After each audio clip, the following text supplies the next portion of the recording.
Este é o canal Caminhos do Pensamento, meu nome é Rafael. Lá no Discord, no grupo Filosofia of Brazil, o WW Gonçalves fez uma pergunta dizendo assim: você acha que quem não aceita a verdade está sob uma espécie de hipnose ou auto-hipnose ou conjunto de sugestões, de crenças que impede que ela veja a realidade? E no caso, como a sugestão da mente suprema não quebra esse transe?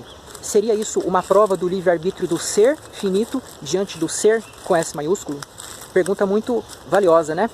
Então, pessoal, eu realmente nunca fiz uma relação entre a sugestão hipnótica e a situação de um ser finito que não reconhece a verdade, né? Apesar de o ser finito autoconsciente, pensante, raciocinante, sempre depender da verdade e usar a verdade na prática quando ele pensa, mas muitas vezes ele nega verbalmente que ele tem a verdade, pelo menos enquanto pressuposto, né? Para que ele possa trabalhar, para que ele possa construir alguma coisa intelectualmente. Eu entendo que a gente pode sim dizer que a pessoa que está nessa posição de relativismo filosófico ou ceticismo filosófico, dizendo que não se pode conhecer nada, que tudo se reduz a ponto de vista, ela está sob uma autossugestão, né? Ela se acostumou a pensar dessa forma, ela se acostumou a ver o absurdo como normal, né? Para ela, o normal é pensar assim. Quem diz que a verdade existe, a verdade absoluta, né? Apesar de essa expressão ser um pleonasmo, como eu já mostrei, essa pessoa é vista como louca, como uma pessoa desarrazoada, quando na verdade é o exato oposto, né? A verdade absoluta é algo óbvio, e a verdade absoluta racional é algo que nós não podemos nem mesmo duvidar. É impossível colocar em questão a existência de alguma ideia que descreva a realidade com exatidão e que possa ser expressada em termos lógicos e transmitida a outros através de conceitos abstratos. Aí vem a questão, mas se a maioria dos seres humanos está distante desse racionalismo que eu prego, né? A maioria das pessoas acredita em religiões ou em filosofias empiristas, irracionalistas, ou mesmo filosofias racionalistas que têm muitos erros dentro delas, como eu já citei em outros casos, né? Filósofos que partiram do princípio realmente correto, buscando entender a realidade pela reflexão lógica, buscando os princípios autoevidentes, mas se deixaram contaminar por conceitos estranhos ao próprio método racionalista e acabaram gerando visões de mundo tortas, né? Se a grande maioria da humanidade não está com a verdade inteira, se a grande maioria tem uma visão distorcida do real, como a mente suprema não faz nada, né? Como ela não consegue quebrar essa prisão intelectual, essa redoma mental em que as pessoas estão, para que elas notem a mente infinita? Olha, essa questão, na verdade, é irrelevante para o meu sistema, né? Essa questão não oferece nenhum desafio, mas ela, no máximo, mostra uma problematização do próprio ser finito quando ele reconhece a verdade e ele olha para o seu redor, notando que ninguém mais além dele pensa dessa forma exata, né? Algumas pessoas podem até pensar de forma semelhante em certos pontos, mas essa filosofia na sua inteireza que eu mostro aqui, você dificilmente vai achar alguém que concorda em tudo com ela, ou mesmo alguém que chegou a esses mesmos pontos que eu chego, a esse mesmo sistema geral, de modo que parece que a humanidade inteira ela está hipnotizada e a mente suprema não consegue se revelar às mentes finitas. Ora, pessoal, esse raciocínio cabe muito bem se eu defendesse aqui um Deus teísta. Um Deus que se relaciona com a humanidade de igual para igual, como se ele viesse falar conosco através dos profetas, ou como se ele quisesse se mostrar em algum fenômeno atmosférico que revelasse a sua existência e os seus planos para nós. Mas Deus não é assim, né? Os povos antigos tinham uma visão do Sol, por exemplo, como uma divindade que dava a vida, né? Os antigos notavam que nós dependíamos do Sol para viver, e não só nós, mas todos os seres vivos que eles conheciam.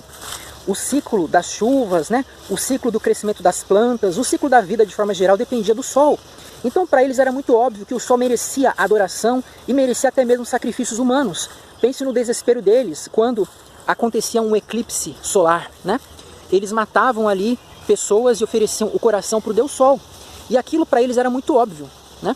Hoje nós sabemos que o Sol tem essa importância realmente natural. O Sol realmente serve para nos dar vida, para nos manter vivos, né? Mas não faz sentido você adorar o Sol.